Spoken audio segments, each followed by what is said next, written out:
Ron Strickland. This webcast is one of a series in which I'm presenting some brief lectures and commentaries on topics from the courses I teach in literature and cultural studies.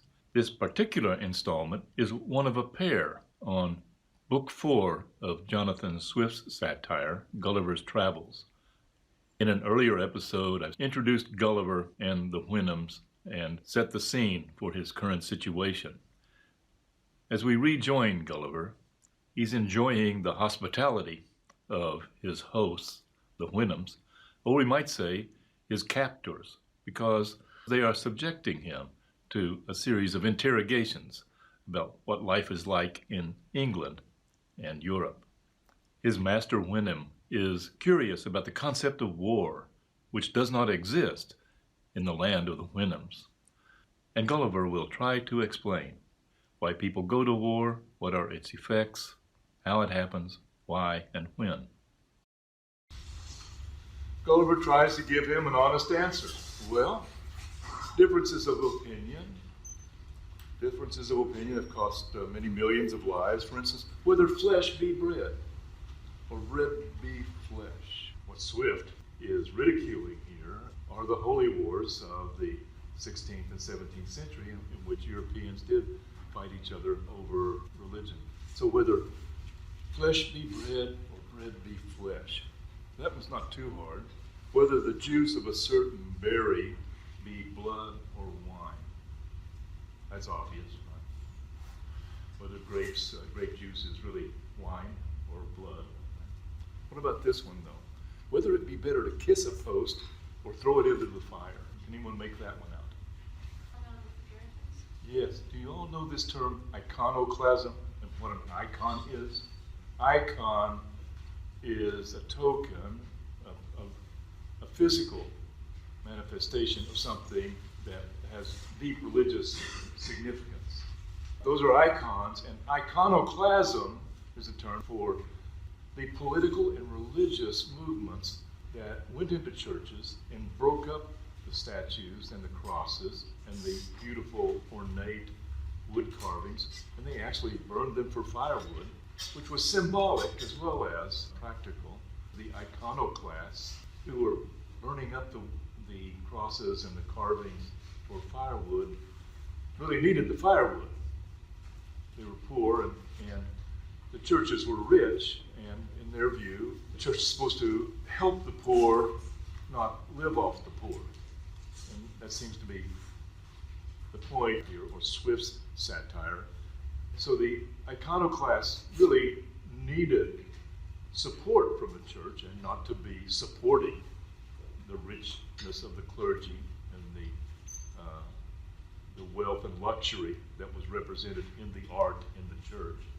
But also, there's a symbolism in the burning of the statues, or the burning of the carvings, and the burning of the cross. And the Protestant argued that these icons are false idols. This is not a whole lot unlike the Israelites. What did the Israelites do? Moses went up to the mountain to receive the Ten Commandments. What did he come back to find? Does anyone know that? Yes. Yeah. They had melted down precious metals and made a golden calf to worship, and they were worshiping the golden calf. So for the Protestant movement, beginning, in the 14th and 15th century and really taking hold in the 16th century, this was obviously idolatry. The church had embraced idolatry. So the Protestants wanted to get rid of all of these trappings that they saw as things that didn't help believers be in touch with God, but instead got in the way of one's access to God. So whether to kiss a post or throw it in the fire, what are you going to do? Let's go to war over that. It's a satirically reductive way to describe this very serious religious debate. How best to worship God. Okay, going on about war, Gulliver describes to his master Houyhnhnm, if a prince sends forces into a nation where the people are poor and ignorant, he may lawfully put half of them to death and make slaves of the rest in order to civilize and reduce them from their barbarous ways of living. Yeah, that's ironic as hell, isn't it? You could certainly reduce barbarism by killing a lot of barbarians. I could think of some examples that could be satirized along these lines. This will be a leading question, so I apologize. Could you apply it to the Iraq War? Most of those terrorists that day were from Saudi Arabia. But we didn't go to war against Saudi Arabia. We went to war against Iraq. You could make a good satire, a good Swiftian satire, just of this kind, describing why we went to war in Iraq.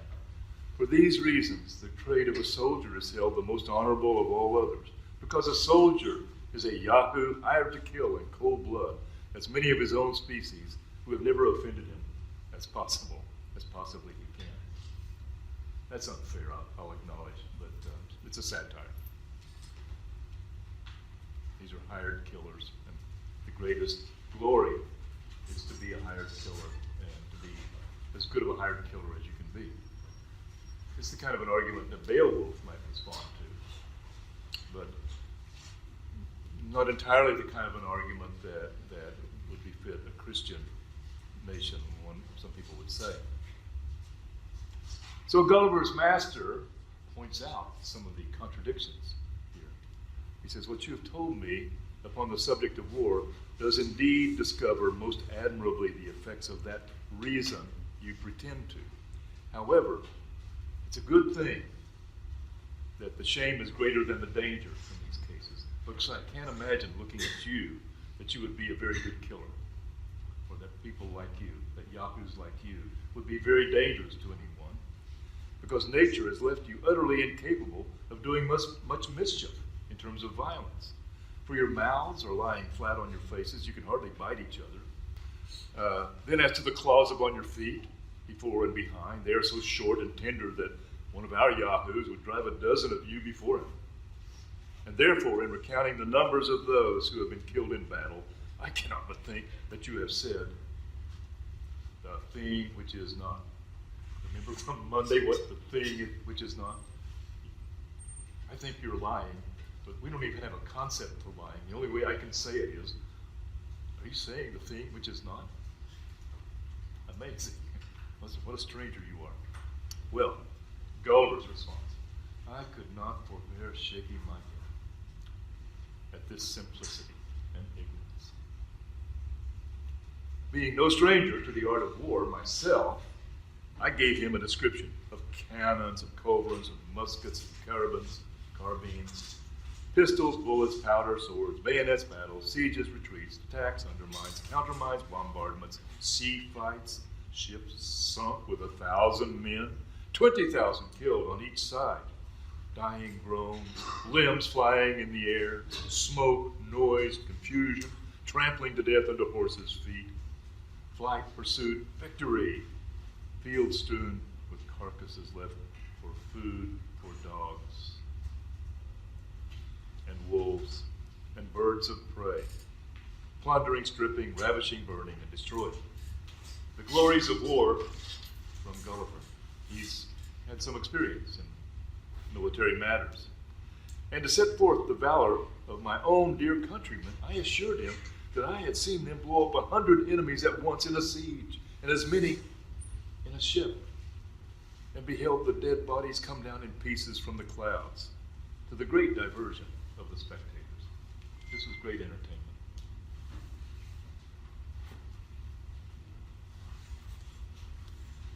Well, even today, you can still see this kind of entertainment any weekend at the cinema. Gulliver's master is puzzled then by the concept of war. But there was another point that perplexed him a little also. And that was, what is a lawyer? Why would you need lawyers? Why would you need lawyers in a civilized society? Here, we begin to see especially how the Houyhnhnms, their society really is Platonic. Plato's republic is ideal. In the ideal republic, there would be no need for law because people would naturally recognize that an honorable treatment of one's fellow citizen was just so obvious. Why would one do otherwise? So, Gulliver has to explain what a lawyer is. Well, There's a society of men among us, bred up from their youth in the art of providing by words multiplied for the pleasure, that white is black and black is white, according as they are paid. To this society, all the rest of the people are slaves. They're trained from childhood to say the thing which is not, and they get paid for it. That's the professional code of the legal profession. For example, Gulliver says to his master, if my neighbor has a mind to my cow, he hires a lawyer to prove that he ought to have my cow from me. I must then hire another lawyer to defend my right, it being against all rules of law that any man should be allowed to speak for himself in the court of law. Now, in this case, I, who am the rightful owner of the cow, lie under two great disadvantages. First, my lawyer, being practiced almost from his cradle in defending falsehood, is quite out of his element. When he would be an advocate for the truth, he won't do a good job. The second disadvantage is that my lawyer must proceed with great caution, or else he will be reprimanded by the judges and abhorred by his brethren as one who would lessen the practice of the law. Therefore, I have but two methods to preserve my cow. The first is to gain over my adversary's lawyer with a double fee. Now, what's he talking about here? What do we know about lawyers?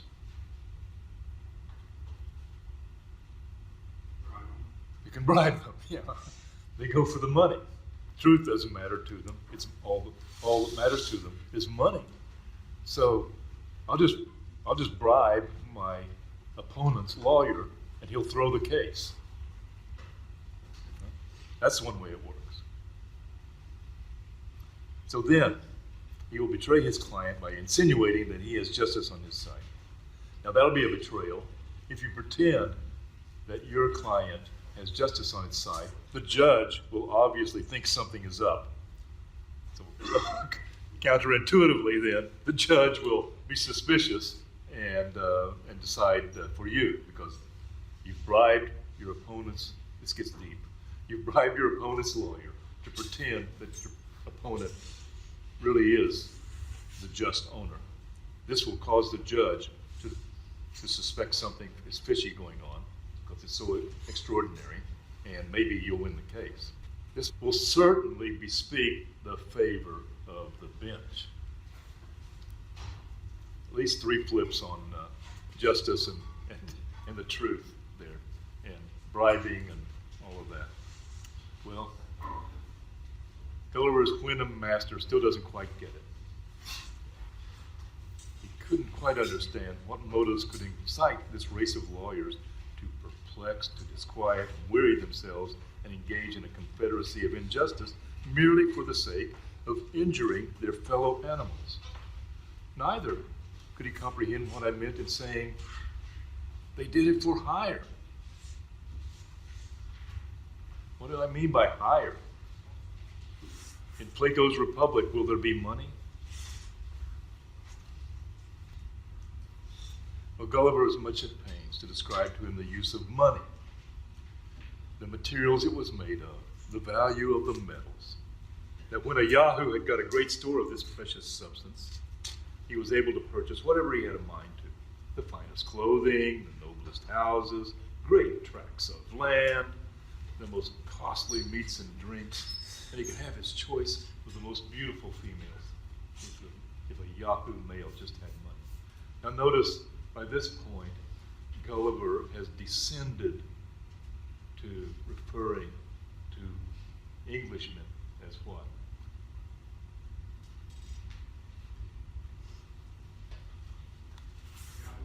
Too obvious, I know. Yeah. By now, he's so deep into the Stockholm syndrome. He's so deep into absorbing the mindset of these Wyndhams that he's disgusted with himself, and the more he describes his fellow Englishmen, his fellow Europeans, he sees them as Yahoos. So this is what happens to Yahoos in my country. The Yahoos of my country behave this way. Well, so when you get a lot of it, you can wear fine clothes, buy nice houses, and get females, the most beautiful ones. Therefore, Since money alone was able to perform all these feats, our yahoos thought, they could never have enough of it to spend or save, as they found themselves inclined from their natural bent either to profusion or to avarice. The rich man enjoyed the fruit of the poor man's labor in England, and the latter were 1,000 to 1 in proportion to the former. Many more poor people than rich people, but all of those poor people work just to support the rich people. The bulk of our people are forced to live in misery by laboring every day for small wages to make a few live in luxury. Whew. So Gulliver goes on and on, describes it as best he can. The Wenham is not getting it. For the Wenham, Gulliver says, went upon a supposition that all animals had a title to their share in the production of the earth, and especially those who presided over the rest. This idea that all humans have a title to their share of the production of the earth. We touched on this idea very recently in class. You recall? Remember me mentioning the levelers and the diggers in class? What do? Yeah. Weren't they like squatters? They just sort of find some land that wasn't in use and take it over. Yeah, they didn't buy it. They just said, this is God's earth. This is not the earth owned by some aristocrat. We're God's children.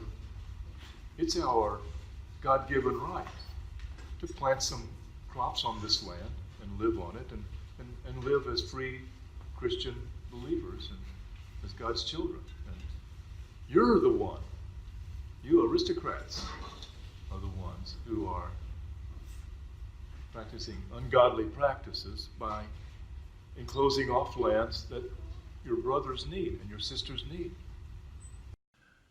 With that, I'll conclude this webcast. I'll return to Gulliver's voyage to the land of the Wenhams in another webcast. Until then, if you have questions or comments, please don't hesitate to send me an email.